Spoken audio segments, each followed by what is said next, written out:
That was great. You said a lot of really interesting things there, and I want to unpack a few of the points you made. So I sort of want to start off with the point you made around instantaneous account openings, to the point where you don't have this comprehensive KYC process anymore. I mean, as someone who worked in the industry, that sounds amazing. I think, administration is a very big burden on advisory teams. So if there's a way to reduce or eliminate it, like everyone will be completely for that, because that is now less time that they are spending on activities that don't really add value, right? Administration, I see it as sort of just a necessity. It's not anything that adds value, really.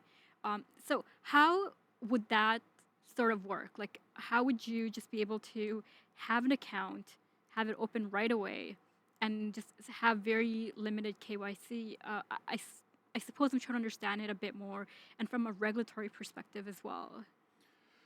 So we all have now, when you come to Canadian birth, you have a SIN number that is assigned to you.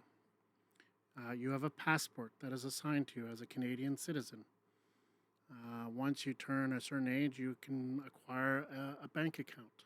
And the minute you turn 16 and 18, you're now available to credit and credit facilitation. You get a credit rating. All of those things, at some point, you will have the opportunity through a blockchain organization to give up your identifiable rights, and that token will be you.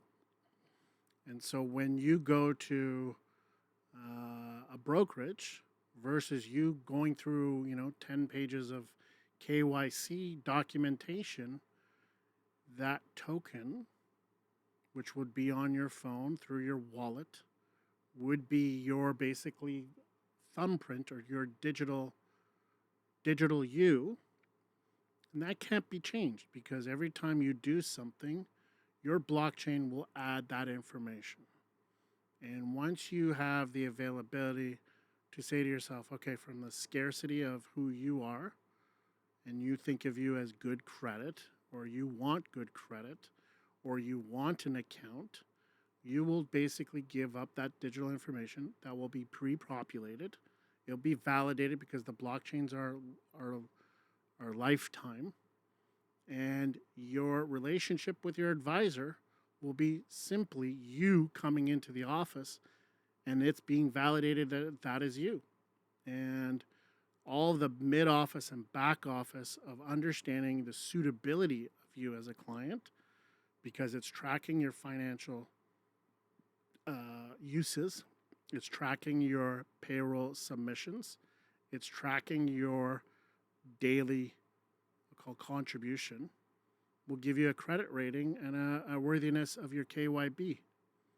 And that will ultimately lessen the burden for an advisor because he will have all that information. When you go into an advisor, you give it up and as your information.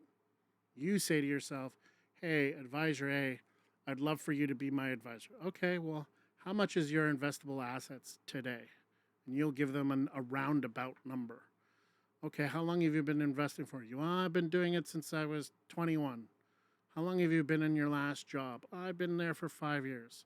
Okay, I'm now going to create a portfolio for you.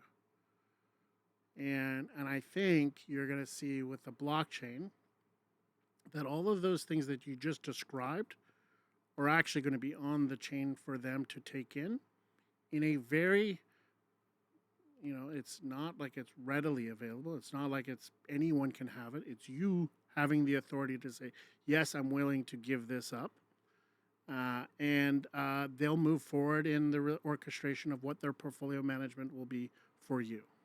Uh, That's something that I'm gonna have to think about a lot because it sounds really amazing.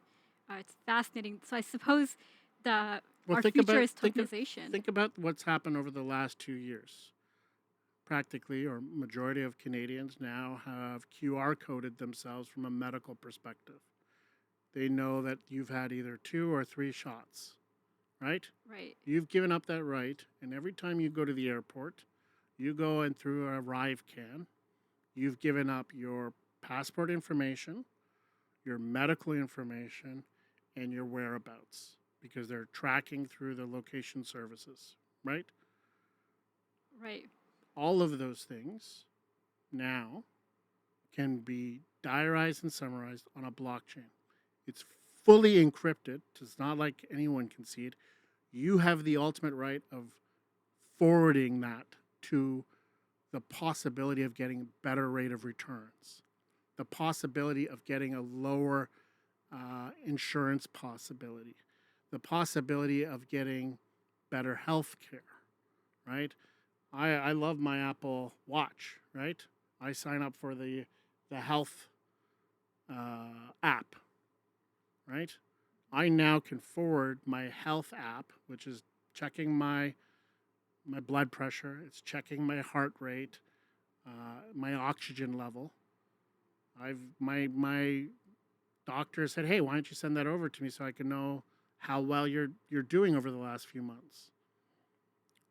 You go to Vaughan Medical now, or in the city of Vaughan, or you go to the city of Toronto. You have my charts, so that every doctor now knows what prescriptions you're on, what if you had a CT scan or MRI.